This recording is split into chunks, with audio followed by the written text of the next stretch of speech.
Good morning, everyone, and welcome to Feel Good Friday on Church at Home with Rachel. My apologies that this is up so late today. The nature of this week has been that I haven't been able to get things recorded, and this morning I had to go and have blood taken for blood work, and we're a one-car family, so logistics are becoming a thing in our household. I wanted to talk to you today, especially as we Canadians head into a long weekend. I wanted to talk to you about where is your feel-good place?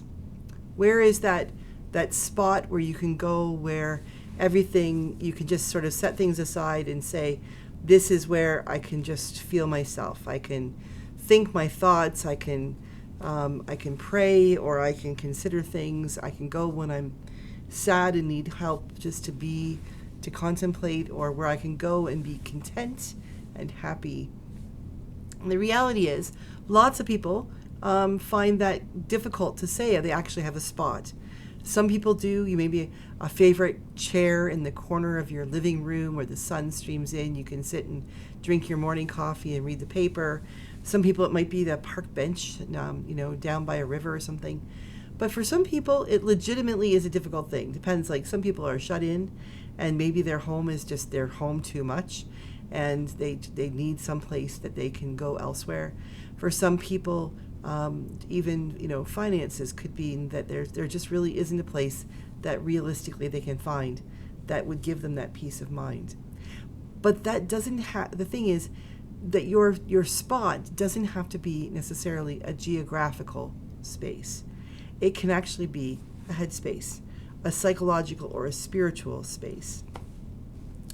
Mine is something that I've talked about before when I talk about my meditation, that in my mind's eye, I go to a place where I'm sitting around a fire and I can envision the creator, spirit, and sun with me, and there's a lake. And the truth is that what I'm envisioning is a place I've never been, but it's a place I hope someday to be, like an actual geographical place, because it is a place that I believe that God gave me when I was 20 years old. And it came from reading a book called Sins of the Fathers by, Susan Howich, which became my favorite book, and I've been listening to it on tape in the car when I've had the car to myself recently, and it's nowhere near what I remember it from 34 years ago. But someplace in the book, it refers to T.S. Eliot, the poet, T.S. Eliot, the Four Quartets, and a phrase he uses, time out of mind. And I remember reading that. I was between my first and second year of university. I took a year off, and I was reading that, and it struck me. Like it stopped me in my tracks. And the book I was reading, Sins of the Fathers, was not, a heavy theological tome or something. It's just a novel. And it was like this thick. That's why I was reading it, because I really wanted the challenge of a good, hefty book. I like it when you can sit down with your cup of tea and have something that feels good in your hand. That's why I can't use Kindle. I don't like reading on my iPad or my tablet. Anyway, so I'm sitting with this book, and I read this, and this line, time out of mind, came out. So I looked it up in T.S. Eliot, and at the time, didn't really understand it. Probably wouldn't still understand what he really meant. But, poetry is for interpretation, right? But for whatever reason, that phrase, time out of mind, really, it bit into my soul in a really healthy way. And since then, for 34 years, I have dreamt of a place called Tomb. And this is, I think, the first time I've mentioned it out loud on Church at Home. I usually keep it pretty quiet. My family knows about it. Of course, Rob does. And it is my goal someday, if we won the lottery or something happened, that we would have Tomb. It's a place, a real place in the country, a log, not just a cabin, but a house with lots of room for people, that we could offer radical hospitality and generosity, that we could, we've even, Rob and I have even dreamed of making it a retreat place with cabins where clergy and other people who are people like first responders and people who need time away from the stresses of life could come, and they could walk in the woods and eat good meals and sit around a campfire, walk by the water, go fishing, just have a place where they could just settle in and pray and reflect and rejuvenate. Anyway, so Tomb, this time out of mind, has become for me over the years, no matter where I've lived, no matter, because I've had Tomb since before I met Rob, before I even decided I was going to be a priest, any of those things. Tomb has been my constant companion. And it is that place where I'm obviously not there yet. I live in a little, well, it's not so little, but I live in a condominium with a whole big room dedicated to Lego and not a lot of room space. There's not a lot of cozy up space, and that's okay. But it's not Tomb. Someday there will be Tomb. But whenever I need to ponder something, whenever I need to just be or calm down or rest, I go to Tomb in my head. Every morning when I do my daily office, when I pray and meditate, that's where I am. I am at Tomb.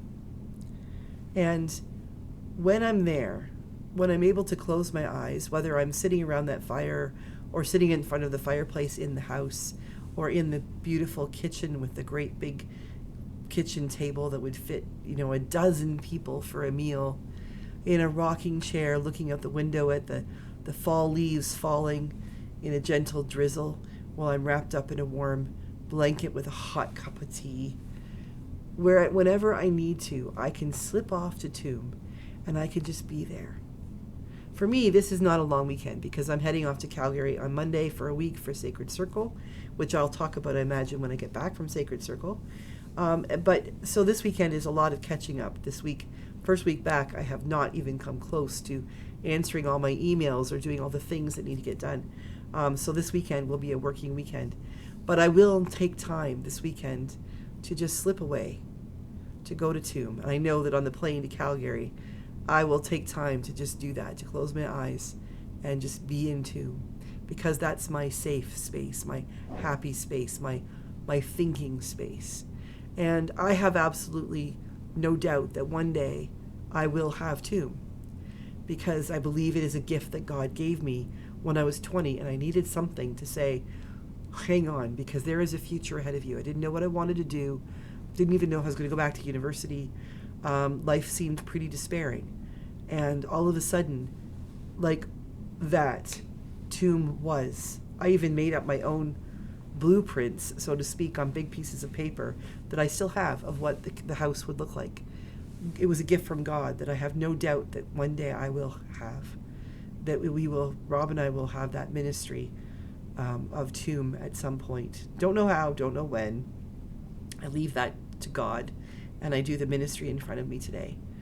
But this weekend, when I get overwhelmed, if I get frustrated, or if I feel like, things are good and I just want to revel in the goodness for a minute, I will pull up my chair and get a cup of tea, light a candle, close my eyes, and be in Tomb. So I invite you to think about, what is your Tomb? What is that place where you go, even if you haven't got a spot in your house or at the park?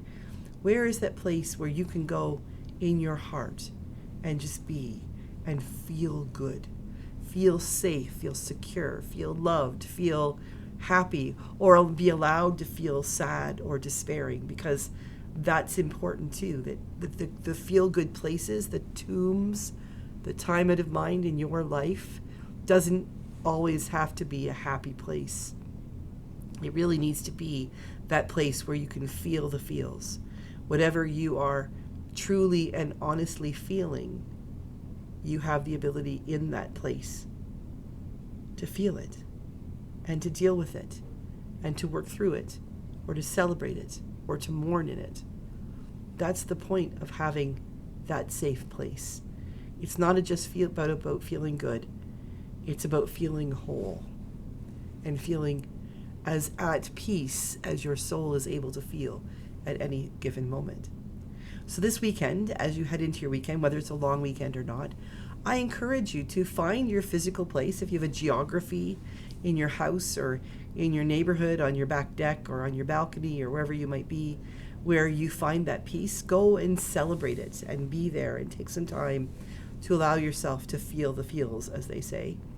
But if you don't have that space, you do have your imagination, and allow yourself to go there up here, to close your eyes and allow your mind and your heart to open for you, whatever that space may look like. It might be a beautiful Victorian garden. It could be a waterfall in the middle of an African country. It could be a long walk in the woods. It could be the top of the penthouse of the highest building in the world. Whatever it is wherever it is that in your mind you think this is the place. And it doesn't have to be permanent. Your tomb, your time out of mind, your place of security, of being able to be yourself, your feel-good place, could change every time you sit down. Because you do. Your feelings change, what you're thinking about changes, and your geography might need to go with it. And that's okay. Let it.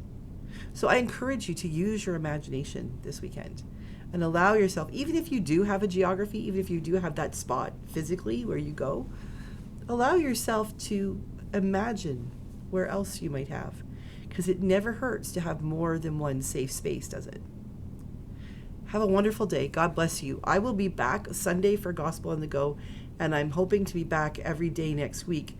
But after Monday, I will not be able to post it directly on Facebook. So if you are someone who watches this through a Facebook link or an email link, I encourage you to hit subscribe on the video and then allow yourself to get notifications about videos, because then you can watch them even if I don't send them to you or put them up on Facebook, because I won't have access to my computer next week. Monday morning I will, but then after that, and from Tuesday through Sunday, I won't. So have a blessed weekend. I hope you find your safe geography, whether it is a real physical geography or a mental and spiritual one. And I hope this is truly a Feel Good Friday for you. Thanks for being here. Love you all. God bless.